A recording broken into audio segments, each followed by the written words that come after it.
Nagbabanggaan ngayon si SP Chis Escudero at Senador Amy Marcos dahil sa tangkang pagpapakulong ng isang opisyal ng Malacanang sa Senado. Ang detalye sa agenda report ni Hannah T.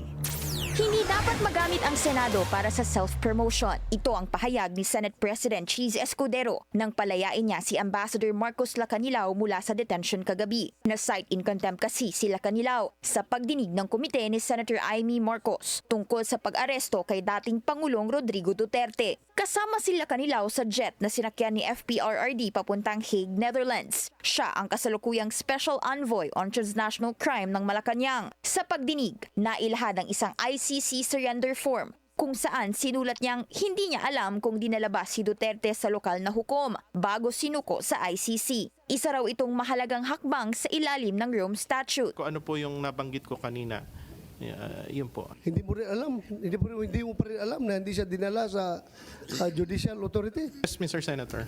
Hindi mo alam. Yes, Mr. Senator. So you're lying. Nagmosyon si Senator Bato de la Rosa na i-contempt ang opisyal na agad inaprubahan ni Senadora Amy. There being no contrary motion, we uphold the motion to cite Ambassador Marcos Lacanilao in contempt. Agad na inescort ng Senate Sergeant at Arms si Lacanilao matapos ang pagdinig. Ani Senadora Amy, first time niyang mag-contempt ng isang resource person at hihintayin niya ang approval ni Escudero. Pero makalipas ang 2 oras, naglabas ng pahayag ang senadora na nakalaya na si Lacanilao. Anya, tumanggi raw si Escudero na pirmahan ang contempt order. Disappointed siya at delikado raw ito para sa authority ng Senado dahil pinalaya ang isang opisyal na nagsisinungaling sa harap ng mga senador. Nagpadala pa siya sa Senate media ng kopya ng contempt order na walang pirma ni Escudero. Agad namang bumuelta si Escudero ni hindi nga raw niya nakita ang order bago pa man makapag-post ang senadora. Pinalaya niya sila Lacanilao dahil nilabag ng komite ang due process. Dapat i-approve muna ng Senate President ang pag-detain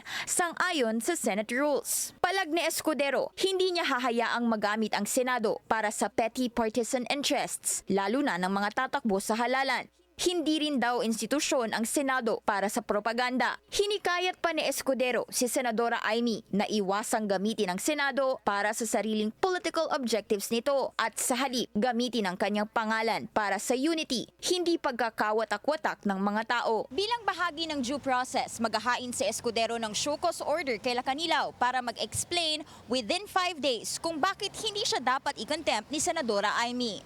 Para sa agenda, Hannah T. Bilyonaryo News Channel.